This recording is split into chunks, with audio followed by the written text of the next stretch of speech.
Hello friends.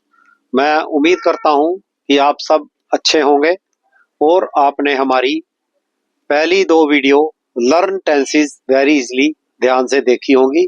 अगर आपने वो नहीं देखी हैं तो पार्ट 1 और part 2 learn tenses very easily वो जरूर देखें और उनसे ही शुरू करें ताकि आगे कड़ी से कड़ी जुड़ती चली जाए।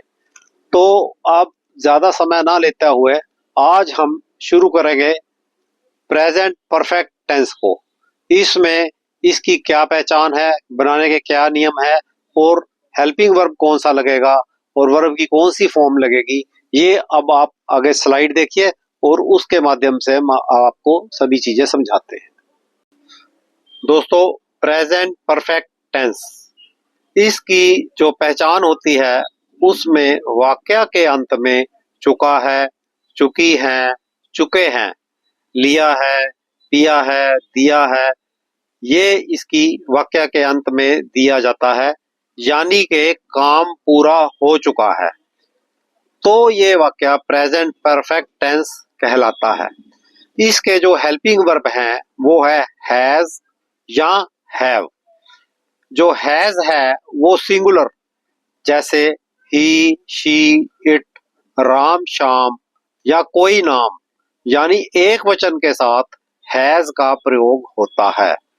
और जो प्लूरल होता है यानी बहुवचन, जैसे आई, वी, दे, यू के साथ हैव का प्रयोग होता है। इसके जो सिंपल वाक्य हैं या कोई भी वाक्य जो प्रेजेंट परफेक्ट टेंस की श्रेणी में आता है उसमें हमेशा वर्ब की थर्ड फॉर्म का ही प्रयोग होता है। जो सिंपल वाक्य हैं उनको बनाने का नियम इस प्रकार है। सबसे पहले हम सब्जेक्ट, फिर हेल्पिंग वर्ब, फिर वर्ब की थर्ड फॉर्म प्लस ऑब्जेक्ट, उसके बाद आदि इत्यादि जो भी है वो लगाते हैं। एग्जाम्पल के तौर पे मैं जा चुका हूँ, आई हैव गॉन, वह जा चुकी है, शी हैज गॉन, वह क्लब में खेल चुका है, he has played in the club. Present perfect tense में जो नेगेटिव सेंटेंसेस अर्थात नकारात्मक वाक्य होते हैं उनको बनाने की ये एक पहचान है कि जिस वाक्य में नहीं का प्रयोग होता है उसमें हेल्पिंग वर्ब के बाद नॉट का प्रयोग होता है। इसको बनाने का नियम इस प्रकार है। सब्जेक्ट प्लस हैज या have plus not plus verb की third form plus object plus etcetera. Example के तौर पे he has not eaten the dinner, उसने रात का खाना नहीं खाया है। आई हैव नॉट प्लेड, मैं नहीं खेल चुका हूँ। वी हैव नॉट संग ए सॉन्ग, हमने गीत नहीं गाया है। He has not deposited the money in the bank, उसने बैंक में पैसा नहीं जमा कराया है। फ्रेंड्स, प्रेजेंट परफेक्ट टेंस में भी प्रश्नवाचक वाक्य होते हैं और जैसा कि हम आपको पहले भी बता चुके हैं कि प्रश्नवाचक वाक्य दो प्रकार के होते हैं। जो पहले प्रकार के प्रश्नवाचक वाक्य होते हैं वो क्या से शुरू होते हैं और दूसरी जो प्रकार के प्रश्नवाचक वाक्य होते हैं जिनको हम इंटेरोगेटिव टाइप 2 बोलते हैं, उनके बीच में कब, क्या, क्यों, कैसे लगता है। तो इनको दोनों को कैसे बनाया जाता है, दोनों में क्या अंतर है, ये हम आपको स्लाइड के माध्यम से समझा रहे हैं।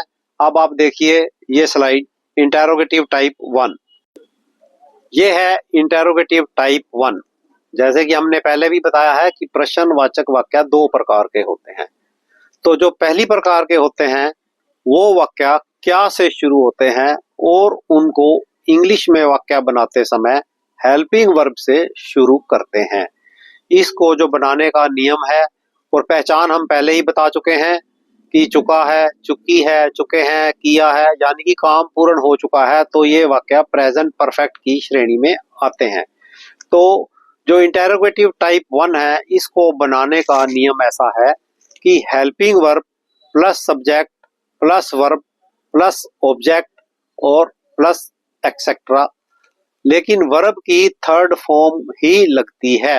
एग्जाम्पल के तौर पे क्या वह जा चुका है, तो इसका जो हम इंग्लिश में अनुवाद करेंगे वो ये है हैज ही गॉन। दूसरा, क्या मैं खेल चुका हूँ, हैव आई प्लेड। क्या वे गा चुके हैं, हैव दे संग। इंटेरोगेटिव टाइप 2, प्रश्नवाचक दूसरी प्रकार के जो वाक्य होते हैं उनकी पहचान कैसे करनी है वो हम बता रहे हैं। जिस वाक्य के बीच में कब, क्या, क्यों, कैसे, कहाँ, कितना लगा हो तो वह वाक्य प्रश्नवाचक प्रकार 2 का होता है। इसको जो बनाने का नियम है वो है why, when, where, who, how आदि। इनमें से एक शब्द जो हमारे को जरूरत है plus helping verb plus subject plus verb की third form plus object plus etcetera. हमेशा याद रखना है कि जो भी वाक्य प्रेजेंट परफेक्ट होगा उसमें वर्ब की थर्ड फॉर्म ही लगनी है। This is a very important point. और इसके जो एग्जाम्पल हैं वो इस प्रकार है, वह कहाँ जा चुका है, तो इसकी अंग्रेजी में हम ऐसे अनुवाद करेंगे वेयर हैज ही गॉन। आप कहाँ सो चुके हो, वेयर हैव यू स्लेप्ट। वह क्यों खेल चुकी है, व्हाई हैज शी प्लेड।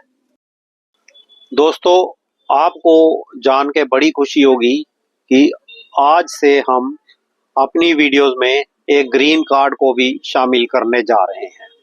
इसमें हम शब्दकोश की बढ़ोतरी और कुछ नई चीजें जो हमारे ध्यान में आएंगी वो भी हम आपको सिखाने की कोशिश करेंगे। आज पहले के ग्रीन कार्ड में हम हैज और हैव को हमने चुना है, क्योंकि हैज और हैव एक हेल्पिंग वर्ब तो है ही है, ये ऑक्सिलरी वर्ब भी हैं। तो इसमें हैज और हैव का क्या अर्थ है, और आगे चल के एक शब्द है हैव्स एंड हैव नॉट्स, हम इसकी भी चर्चा करेंगे और आपको उसके उदाहरण के साथ समझाएंगे कि इन शब्दों का क्या अर्थ होता है। हैज और हैव का अर्थ और उपयोग हम आपको बताते हैं। हैज और हैव अंग्रेजी भाषा के ऐसे सहायक क्रियाएं हैं जिनका उपयोग विभिन्न संदर्भों में किया जाता है। ये मुख्यतः किसी के पास कुछ होने, किसी कार्य के पूरा होने और वर्तमान पूर्णकालिक यानी प्रेजेंट परफेक्ट टेंस क्रियाओं में सहायक भूमिका निभाते हैं। उनका उपयोग को विस्तार से समझते हैं। हैज का अर्थ है के पास है या हो चुका है। यह एक वचन सिंगुलर विषयों के लिए प्रयोग होता है। और हैव का अर्थ भी यही है कि के पास है या हो चुके हैं। यह बहुवचन और सर्वनाम आई यू के साथ उपयोग होता है। बस अब जो अगली स्लाइड है वो है very important points about has and have, इनके उपयोग और यूजेस। इसमें यह बताया गया है कि हैज का मतलब किसी के पास कुछ होने का संकेत देता है, और हैव का भी यही है कि कुछ कई लोगों के पास कुछ होने का संकेत देता है। उदाहरण के तौर पर ही हैज ए कार, यानी कि उसके पास एक कार है। और हैव का जो उदाहरण है आई हैव ए हाउस, मेरे पास एक घर है। और जो प्रेजेंट परफेक्ट टेंस वर्तमान पूर्णकालिक काल जिसको हम बोलते हैं, उसमें हैज और हैव का उपयोग वर्तमान पूर्णकालिक क्रियाओं के लिए होता है जो हाल ही में हुई घटनाओं या अब तक पूरी हो चुकी स्थितियों का व्यक्त करता है। जैसे हमने अभी पीछे भी उदाहरण दिए हैं, she has finished her homework, उसने अपना गृह कार्य पूरा कर लिया है। हैव का उदाहरण यह है, he has gone to the market, वह बाजार जा चुका है, यानी कि काम पूरा हो चुका है। हैज और हैव का एक जगह और प्रयोग होता है जिसको हम अनिवार्यता या आवश्यकता यानी कि ओब्लिगेशन कहते हैं। इसमें इसका उपयोग किसी कार्य की अनिवार्यता दिखाने के लिए होता है। हैज टू का उदाहरण ऐसे है, she has to attend the meeting, उसे बैठक में जाना है। हैव टू का उदाहरण है, they have to finish their work, उन्हें अपना काम खत्म करना है। हैज और हैव का प्रयोग पोजेशन, रिलेशनशिप्स और कैरेक्टरिस्टिक्स के लिए भी किया जाता है। पोजेशन की बात हम पहले ही कर चुके हैं, जैसे I have a car, he has a book. अब रिलेशनशिप्स में क्या कहते हैं, they have a great relationship, उनकी एक बहुत अच्छी दोस्ती है। शी हैज ए ब्रदर, उसका एक भाई है। इसमें संबंधों को दिखाया गया है कि अगर संबंध के बारे में बात करते हैं तो वहां पे ही हैज और हैव का प्रयोग होता है। और तीसरा है characteristics, the house has a large garden, घर में एक बड़ा बगीचा है। वी हैव हाई होप्स, हमारी बड़ी उम्मीदें हैं।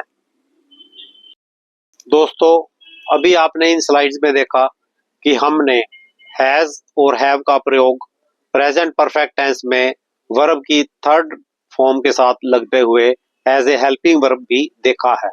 और हैज और हैव का प्रयोग हमने अनिवार्यता, जैसे I have to go there और आई हैव ए कार, इस तरह के प्रयोग जो हैं हम करते हैं हैज और हैव के, वो भी आपने समझा है। अब हम जो आपको आगे बताने वाले हैं वो दो शब्द हैं, बड़े रोचक शब्द हैं, वो है हैव्स एंड हैव नॉट्स। इसके ऊपर आप स्लाइड में हम आपको विस्तार से बताएंगे कि ये शब्द क्या हैं और इनका कैसे प्रयोग होता है। हैव्स एंड हैव नॉट्स, इनका जो हिंदी में मतलब है, हैव्स का मतलब है वे लोग जिनके पास संपत्ति, संसाधन या अन्य लाभ हैं, या यूं कह सकते हैं कि अमीर लोग। हैव नॉट्स का अर्थ है वे लोग जिनके पास संसाधन या संपत्ति नहीं है, या दूसरे शब्दों में गरीब लोग। एग्जाम्पल्स इन हिंदी हैव्स के बारे में हम ये कह सकते हैं, अमीर लोग हमेशा अच्छे स्कूलों में पढ़ते हैं, उनके पास हर सुविधा होती है। Wealthy people always study in good schools, they have all the amenities. Have nots, गरीबी के कारण बहुत से लोग बुनियादी सुविधाओं से भी वंचित हैं। Because of poverty many people are deprived of even basic facilities. Haves and haves nots, समाज में अमीर और गरीब के बीच अंतर बढ़ता जा रहा है, जिसमें हैव्स और हैव नॉट्स के बीच असमानता बढ़ रही है। The gap between the rich and the poor is widening in society, increasing the inequality between the haves and have nots. दोस्तों, हैव्स एंड हैव नॉट्स, हमने इसको तीनों तरह के टेंसेस यानी कि present indefinite, present continuous tense और present perfect tense, जिसको हमने अभी करवाया है, उनमें उदाहरण के माध्यम से आपको समझाया है या समझाने की कोशिश कर रहे हैं। और तीनों तरह के टेंसेस का प्रयोग हम इन्हीं वाक्यों को लेके कर रहे हैं ताकि आपका शब्दकोश का ज्ञान भी बढ़ेगा और तीनों टेंसेस का अभ्यास भी हो जाएगा। नंबर 1, प्रेजेंट इंडेफिनिट टेंस में the haves control most of the resources in society, संपन्न लोग समाज में अधिकांश संसाधनों का नियंत्रित करते हैं। Number 2, the gap between the haves and have nots widens every year, संपन्न और वंचित लोगों के बीच का अंतर हर साल बढ़ता जाता है। Number 3, the haves enjoy privileges that the have-nots cannot even imagine, संपन्न लोग उन विशेषाधिकारों का आनंद लेते हैं जिनको वंचित लोग कल्पना भी नहीं कर सकते। दोस्तों, हमने प्रेजेंट कॉन्टिन्यूस टेंस में भी इनका वाक्यों में रूपांतर किया है। The haves are gaining more wealth with technological advancements. संपन्न लोग तकनीकी प्रगति के साथ अधिक संपत्ति अर्जित कर रहे हैं। दूसरा, the have nots are facing challenges due to inflation and unemployment. वंचित लोग महंगाई और बेरोजगारी के कारण चुनौतियों का सामना कर रहे हैं। Number 3, the government is implementing policies to reduce the gap between haves and have nots. सरकार संपन्न और वंचित लोगों के बीच का अंतर कम करने के लिए नीतियां लागू कर रही है। दोस्तों, आगे आता है द प्रेजेंट परफेक्ट टेंस, जो कि हमने आज ही शुरू किया है। तो उसके अभ्यास के लिए हमने 6 वाक्य निकाले हैं जिनमें हैव्स और हैव नॉट्स का प्रयोग किया है। आप इनको ध्यान से समझें, आपका शब्दकोश भी बढ़ेगा और इनका अभ्यास भी होगा। तो नंबर 1 पे है, संपन्न लोगों ने राष्ट्र की अधिकांश संपत्ति एकत्रित कर ली है, जिसको हम अनुवाद करेंगे और इंग्लिश का वाक्य बनाएंगे।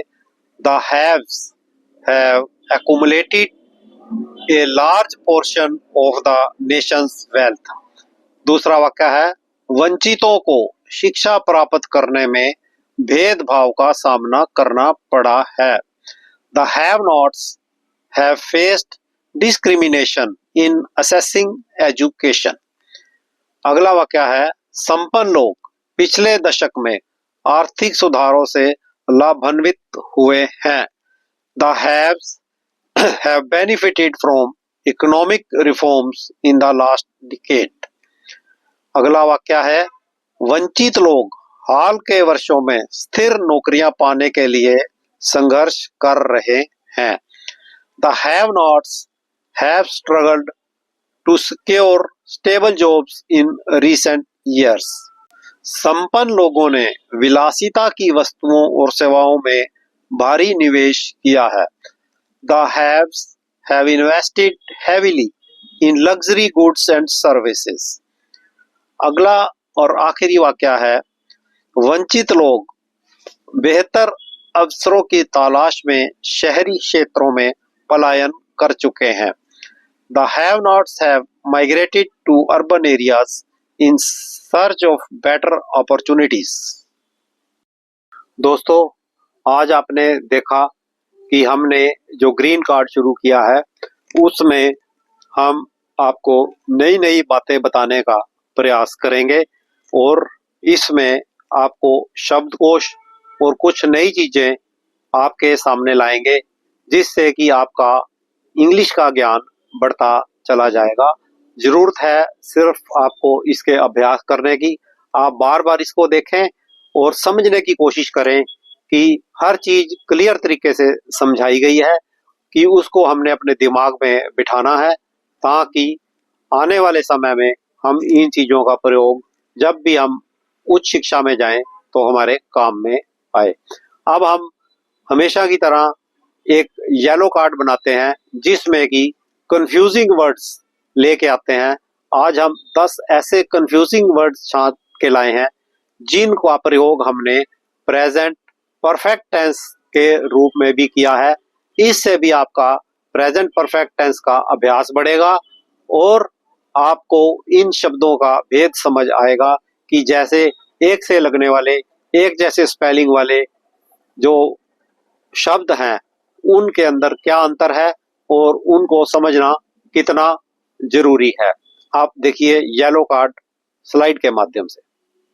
दोस्तों, तो ये 10 वाक्य हैं जिनको हमने प्रेजेंट परफेक्ट टेंस में प्रयोग किया है उन शब्दों का, ताकि आपका अभ्यास आज की जो वीडियो है प्रेजेंट परफेक्ट टेंस की उसका अभ्यास भी हो जाए और आपका ज्ञान भी बढ़े। सबसे पहला शब्द है डिवाइस, जिसका अर्थ होता है उपकरण। He has invented a new device. उसने एक नया उपकरण बनाया है। नंबर 2 डिवाइस यानी कि योजना बनाना। She has devised a plan for the project. उसने परियोजना के लिए एक योजना बनाई है। तीसरा शब्द है discreet, विवेकी। They have been discreet about their relationship. वे अपने रिश्ते के बारे में विवेकी रहे हैं। चौथा शब्द है discrete, अलग। The teacher has given us discrete assignments. शिक्षक ने हमें अलग अलग कार्य दिए हैं। पांचवा शब्द है elicit, उत्पन्न करना। The speech has elicited a strong response. भाषण ने एक मजबूत प्रतिक्रिया उत्पन्न की है। छठा शब्द है illicit, गैर कानूनी। The police have uncovered illicit activities. यानी पुलिस ने गैर कानूनी गतिविधियों का खुलासा किया है। सातवां शब्द है इमिग्रेशन से रिलेटेड है ये, कि एक शब्द होता है emigrate, देश छोड़ना। Many people have emigrated for better opportunities. कई लोग बेहतर अवसरों के लिए देश छोड़ चुके हैं। इसी से मिलता जुलता दूसरा शब्द है इमिग्रेट, उसका अर्थ है देश में आना, प्रवेश करना। She has immigrated to the United States. वह संयुक्त राज्य अमेरिका में आ चुकी है। और 9th शब्द है ensure, यानी कि सुनिश्चित करना। He has ensured that everything is in order. उसने सुनिश्चित किया है कि सब कुछ सही है। और 10वां शब्द है insure, यानी कि बीमा करना। They have insured their house against fire. उन्होंने अपने घर का आग के खिलाफ बीमा किया है। तो दोस्तों, जो ये शब्द हैं, ये मिलते जुलते शब्द हैं। दोस्तों, आपने देखा होगा आज से हमने ग्रीन कार्ड भी शुरू किया है।